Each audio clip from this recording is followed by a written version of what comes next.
Hello everyone, my name is Adreden, and in this video we're going to talk about how to import blocks into 7 Days to Die. This is for Alpha 17, things may change in Alpha 18. We're also going to include some of the possible problems that might be encountered. Sometimes a block will be floating a little bit high or won't appear. Anyhow, we're going to go into those little details as well. So let's get started. So in this little example here, we have just a couple blocks that I've already put into the game. I have them here mostly for reference. They are positioned in such a place already that I know where to put them. And so we'll show you what's going to go on with them as we import a new block into the game. And yeah, it can be quite elaborate. This would end up being a multi-dimensional block, but that is for another example. Okay, so let's just hide some of this stuff. All right, so another really great resource is David Taylor's channel. He's known as Zith, and he has a ton of videos on modding 7 Days to Die. He's done sort of the original examples about putting a block into the game. These were mostly for SDX, I recall.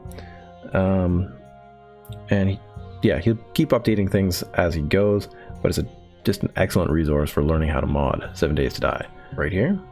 So this is this GitHub account. It's right here is the address, and there's a lot of good things in templates and utilities. That's a lot more for Unity. His A17 mods are also really good. These are just standard ones. You don't need to have SDX installed, or I guess it will be called DMT, but we can go in here, and if you want, you can check some of these out. You can also glean what I'm going to talk to you about with the structure.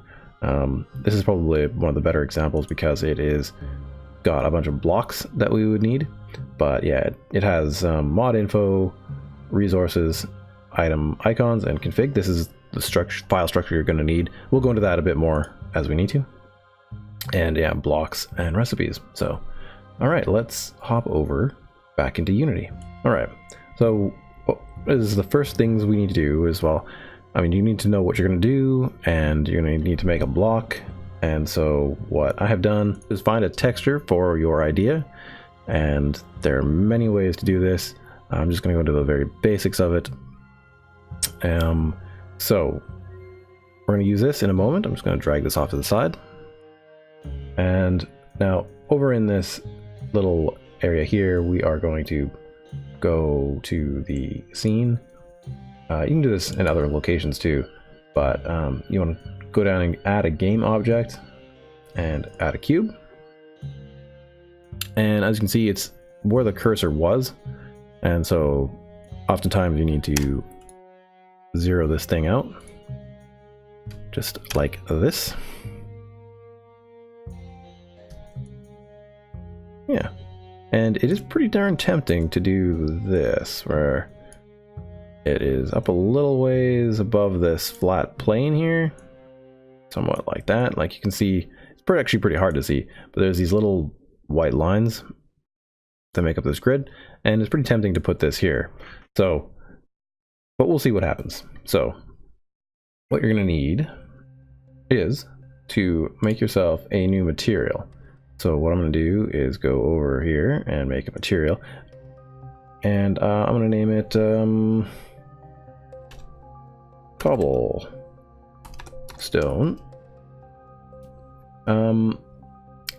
Naming conventions are kind of up to you. Fun pimps kind of do it various ways. I often go to camel caps, but that's sort of neither here nor there. For this one, it doesn't really matter too much. This is just a texture, right? What you can do is grab this new material, actually is what it is, not a texture. And you can also arrange a subfolder like this so that it has materials, prefabs, textures, and maybe even models, depending on what you want to do to keep yourself sane. So what you can do then is drag that material on here, and nothing really changes, nothing. But this one now will have this material that we created here, and you can see it right here. You can look into it here. If you wanted to just change its color here, you could just make it a nice Horde Night red. I don't know, bring down the metallic and the smoothness. You'd bring down maybe there, and that's pretty like a Horde Night block. Why would you want to do this? I don't know. Anyhow, back here in our file, we have our cobblestone, and you can bring that in here if you want. I'm just going to set that aside. I think the way I generally do this is I kind of bring it over here, just drag it, drop it into the albedo. Yeah, look at that, some nice red bricks from that gray color. That's pretty sweet, actually. I'm going to keep that. We're not going to go into shaders here. There's a whole other shebang, so don't worry about it. We're just going to kind of go to the standard, and I think the fun pimps mostly use the specular. I'll probably make a future video that has corrections and stuff that people let me know about, so we'll get to that in probably Alpha 18. And now, this one you can also add a bunch of other things. I'm not going to go into creating all these other maps. There are some sites online, like this one here, which is the normal map online, and you can just take any picture. For example, if we take our block picture here and we do this, then we can get some of these normals and such. You can play around with this, tweak it, get everything looking like you want it, but that's not the subject of this. There's a YouTube video about this particular one. Anyhow, back over here, we have this, and we have all this sorted out here. I'm going to put this to 0.5 like that, and then that's pretty much it. Okay, so back over in our hierarchy, we can go over here, go to the scene, and we can create an empty here, and it's create empty. And here we might want to rename this cobblestone prefab, so we know that it's what is in Unity called a prefab. And this will let us know what we need to search for when we're referencing it in the XML. And then you take your cube and you drag it into there, and now this has become a child of this empty here. So this is the parent of this cube, as a bunch of just other terms that you should know. But wait, there's a problem here. Anyhow, we'll come back to that. Now, you also are going to need is a file that allows you to export the prefab that you have made into a .unity 3D file. So I would go to this address. You're gonna want to pause that and type it in. And I think I use this one down here, this export asset bundle. You can do the multi-platform one if you wanted to worry about it. I think mostly I do this one these days, but I have a couple other odd building settings. So one of those settings that I have changed is over here in layer, I believe, project settings. Down over here at player, that brings up this little inspector window here, and normally this auto graphics API for Windows is ticked on and it just chooses whatever. I changed mine to this so that people with Linux builds can have their stuff build better, and then I just drag the direct 3D11 down to the bottom, and that seems to help. Hopefully we can get some feedback on that, figure out what's even better. Great, so that's that. And then, yeah, of course, the other thing you need to do is assets, import new asset, and then I'm going to go to where my stuff is at, which is in this 7 Days to Die sort of directory that I have. It's just I have everything that I need pretty much in here, and yeah, including this little guy down here. So I've got this export asset bundles.cs. Now you just click it and it brings it into your file. I've already done this with this particular file, so normally I guess I would just look for it here. Yeah, there it is. Export asset bundles. Of course, you could put it somewhere else in the directory if you wanted. Not a big deal. That allows us to do something interesting. So for example, this one here I believe is already done. Yeah, so you could do build asset bundle from selected track dependencies. Yeah, so that's what it'll do. But what we need to do first is come back over here, or wherever your directory is for this block. Take this guy here and drag it into your particular location, and then this is what's known as a prefab. So now we have a proper prefab of this pretty much red brick wall.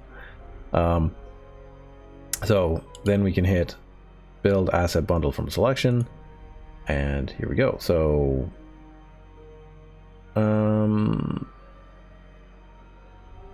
hopefully this isn't too confusing, but I'm gonna stick it in here. Now what, you don't have to do this, you don't have to follow my conventions. What I do is oftentimes I'll just name it the exact same thing. I find it easier for copying and pasting. Other people will give them other names. Do what you want. So I would go cobble stone prefab .unity 3D, and there you go. And it exports. Sometimes it's, depending on the speed of your computer, it goes pretty slow. Just be patient, it'll do it. And from here we can close down this.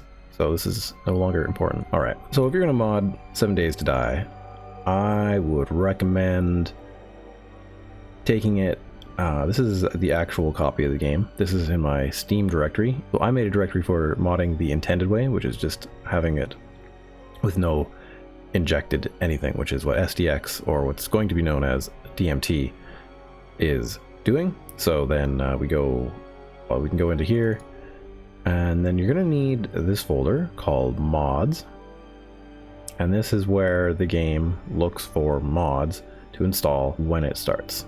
So we go into mods, and this is where I have all my mods for my overhaul mod. But I put my resource into this. This is that Unity 3D file. It will be here. There it is, cobblestone. So yeah, the file that you're going to need. Oftentimes what I do is I just select it, copy that. We go up. You can add in item icons for various blocks. I have one in another file someplace called placeholder item. I'll use that one. It's just this pink, everything here is pink, and it just to draw my attention right to it. I'm like, okay, I need to change that one's thumbnail, and that's just what it's for. So in here we have a bunch of things. This is all your XML. Oh, all these icons are just PNG files, and they are 16 by 80. That is for alpha 17. They are going to be bigger in alpha 18. So I'll try to put it in the description how big they end up being. So yes, in here I've got a bunch of stuff.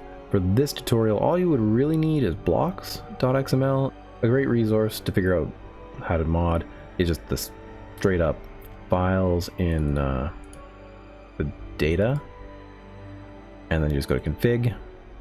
So whatever your directory is to get to 7 Days to Die, and you just can look through a lot of these files. These are all the Fun Pimps original files, so look into those and you can figure out a lot of stuff from that. There are other resources available. The forums are good. There's a couple servers that are really great. So over here we have this. I want to find the one that is blocks. There it is. I'm going to search for their cobblestone. You can just figure out whatever kind of block you want and start basing things off of other things. Here's a good one. Okay, cobblestone master.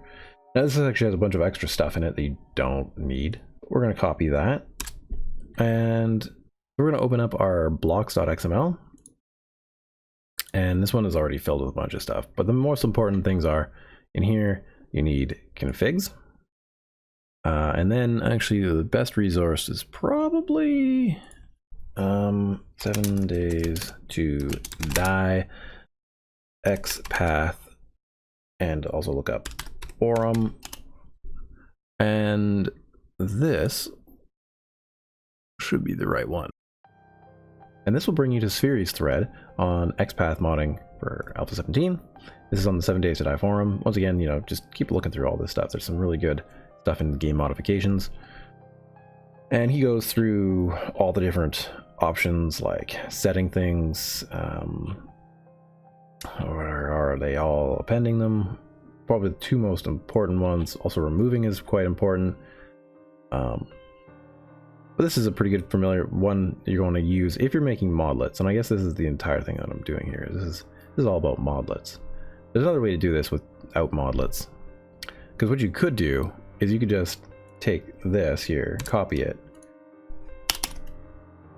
and paste it, and then give it a new name like this.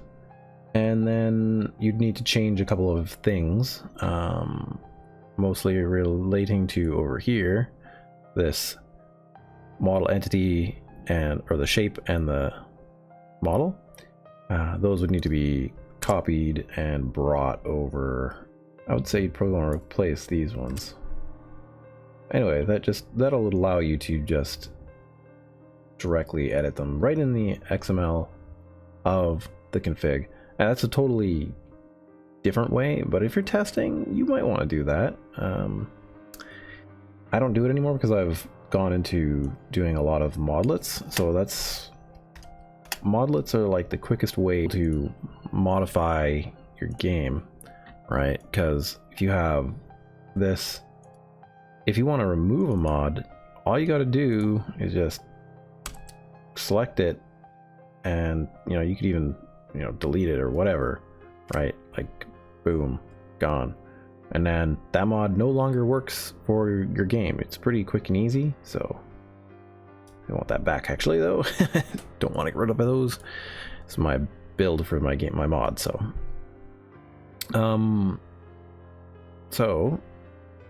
we go into here, and I got a bunch of blocks, like a lot of blocks.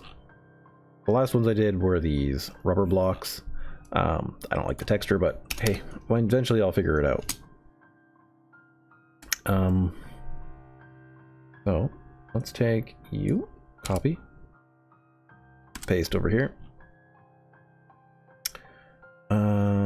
I like proper indentation in mine, so I'm gonna do that and this. And then there's a lot of different things that can be done here. In this file, apparently you've done appending each block separately for whatever reason. But you could, there's no reason like I can't, I actually have, say just like gotten rid of this, right? That way this entire chunk here gets appended right into this file here. It'll append them at the very end, somewhere down here, if you don't specify something like insert after. If you were to say insert after food pile medium, it would put that right here, but I use append for most just kind of generic things that don't need specifics. Anyway, that's almost another issue. I would look up into the XPath explanation by Fury. He's gone into that a lot more. Okay, back over here.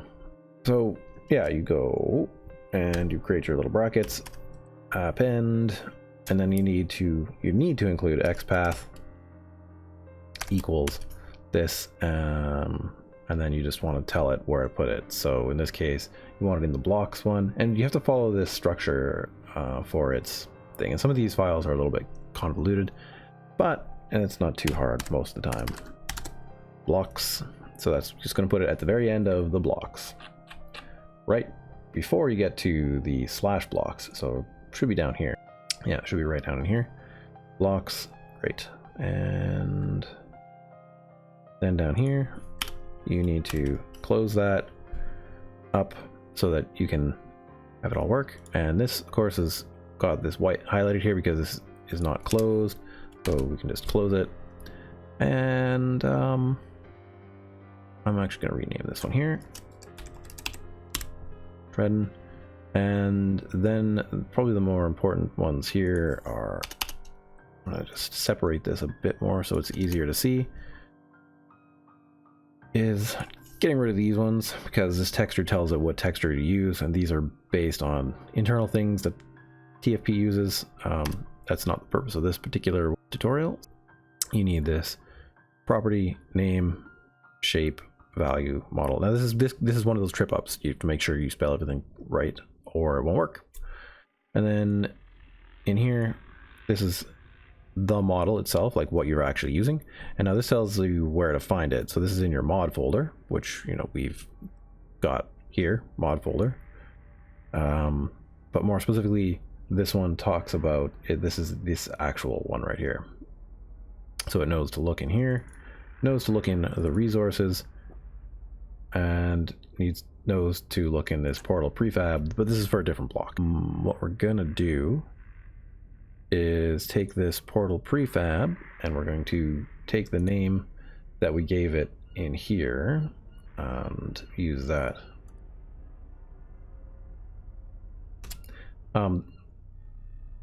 In one particular location, absolutely, you need to do this. That is this second little part. There's a little question mark right here, and that part here, that's where you need the part from Unity.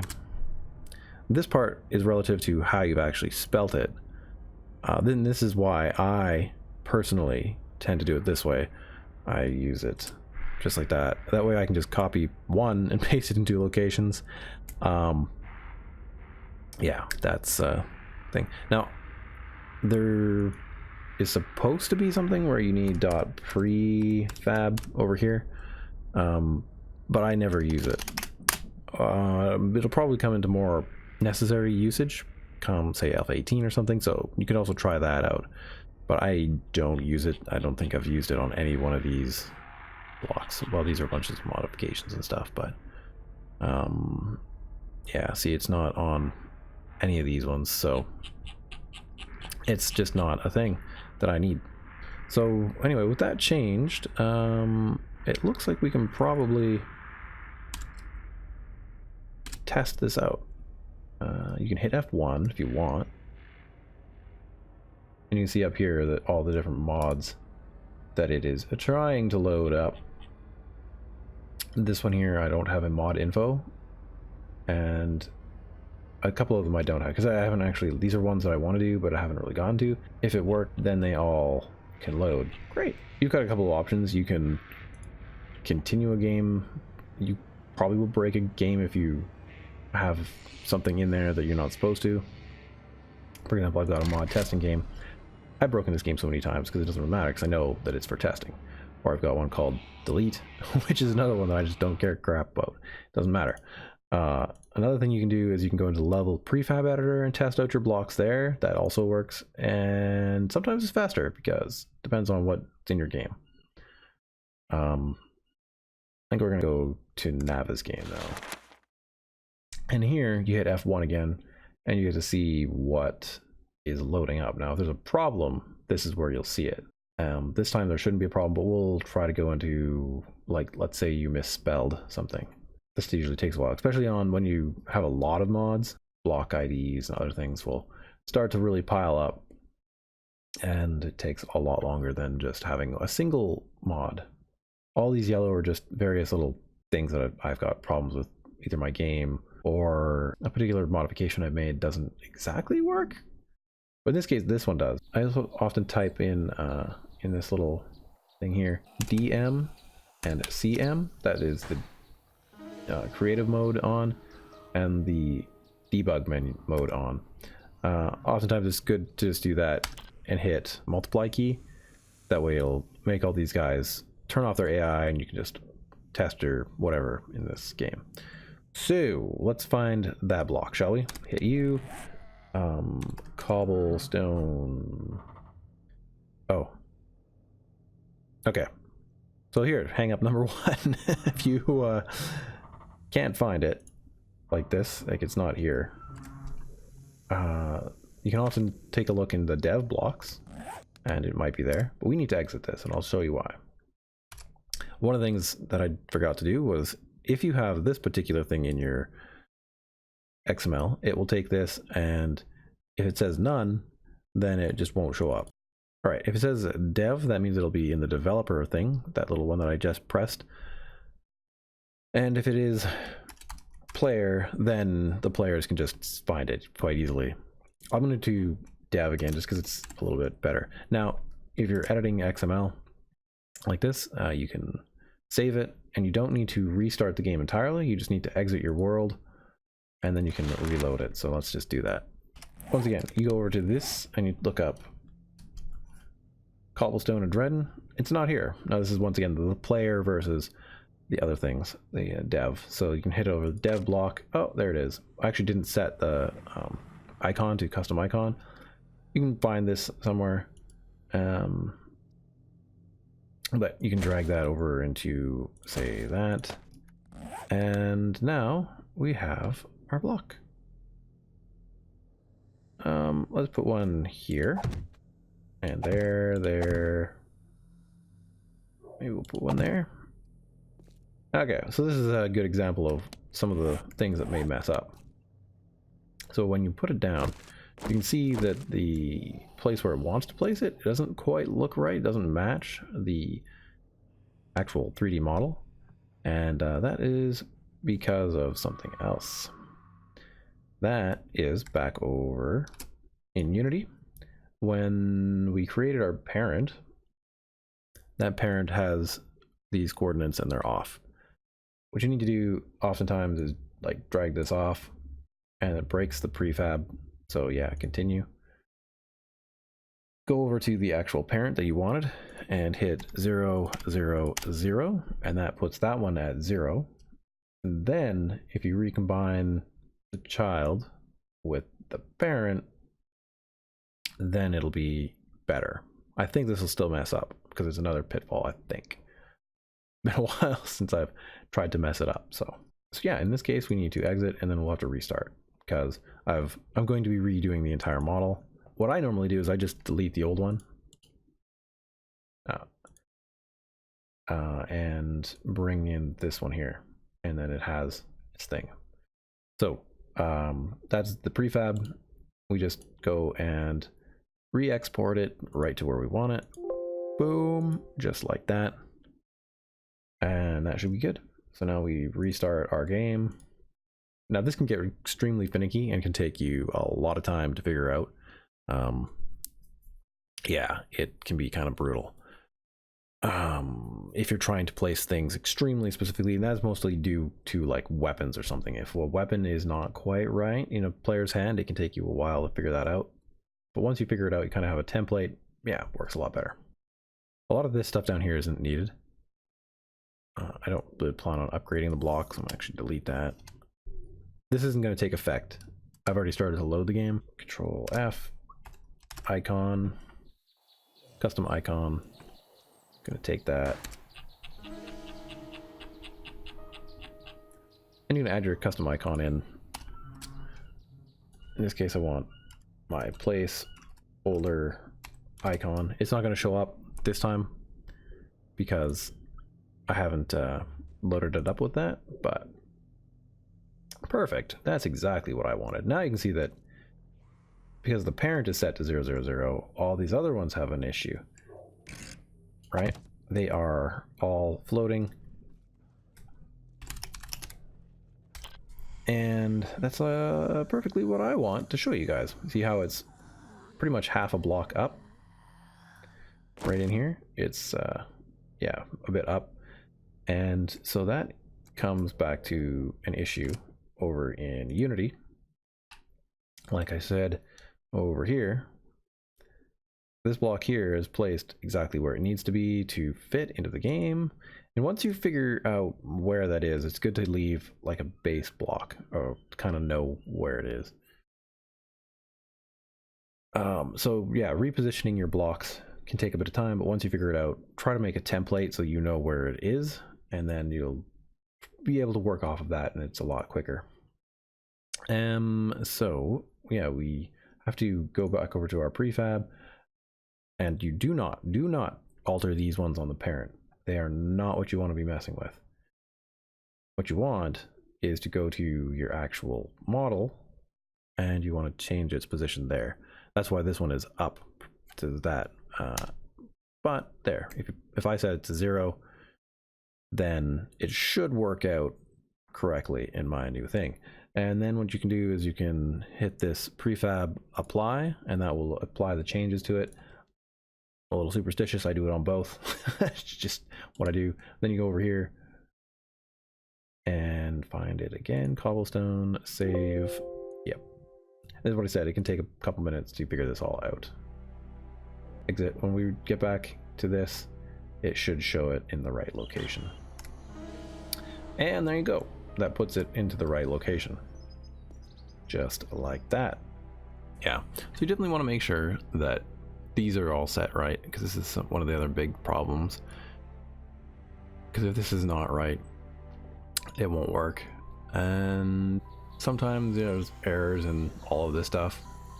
You can experiment by subtracting some of these things.